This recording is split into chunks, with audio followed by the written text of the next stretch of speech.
Canary Street Press and HarperAudio present Hero for the Holidays by Maisey Yates, performed by Samantha Cook. To all the readers who have been patiently waiting for this story, Fia and Landry's happy ending is your present from me this year. Chapter 1. Landry King didn't believe in love at first sight. Hell, for years he hadn't believed in love at all. But when he looked down at the girl sitting in the blue plastic chair, picking black fingernail polish off her thumbnail, swinging her black boot-clad feet back and forth in rhythm, and determinedly not looking up at him, he felt his world shift. And he understood. Broken hearts, audacious hope, and the concept of being turned inside out by a feeling. Lila? He'd said her name quite a lot over the past few weeks, getting used to it, praying it. It still felt new now. Their surroundings were entirely bland. Government offices tended to be. He couldn't quite believe this was happening, and it seemed like far too commonplace of a setting for this moment to be taking place. But he supposed this was commonplace enough. Kids getting shoveled through a system, moving through different homes.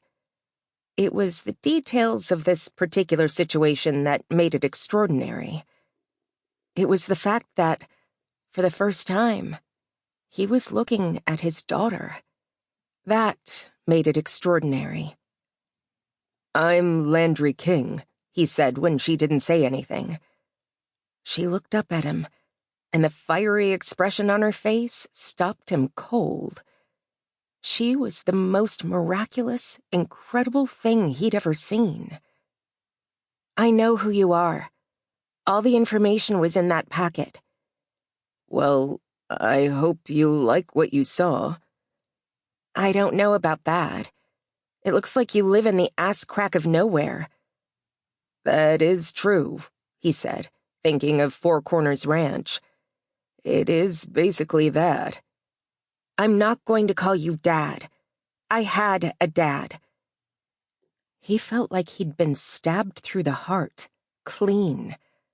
It wasn't the first time, though, so there was that. "You don't have to," he said. "Though, the truth is, biologically, I am your dad."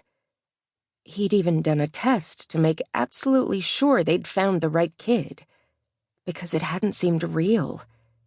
It hadn't seemed possible. "Yeah, but I had a dad who chose me. He didn't give me away, and didn't choose to die." "I know that," said Landry, his voice rough. "For what it's worth, I know this doesn't take away from who your dad was to you, or that your parents chose you and loved you, that they were your mom and dad. But I didn't choose to give you up." She frowned. "You didn't?" "No. It was out of my hands." He shoved aside his anger. He shoved aside the painful memories. Lila didn't need to have his stuff projected onto her.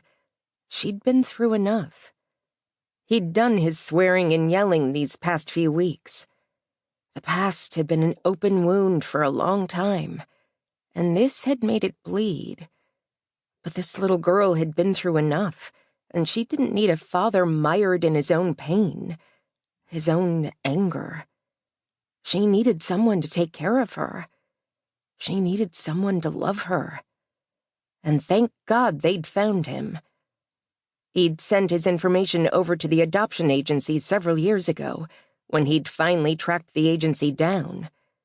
He'd had his information placed in the files so that someday, if his daughter ever wanted to contact him, she could. It was a closed adoption, and that meant that he was just going to have to wait for the day she reached out, if it ever came. But some kids liked that information. They wanted to have the option, and so he made sure that it would be available to her. Sample complete. Ready to continue?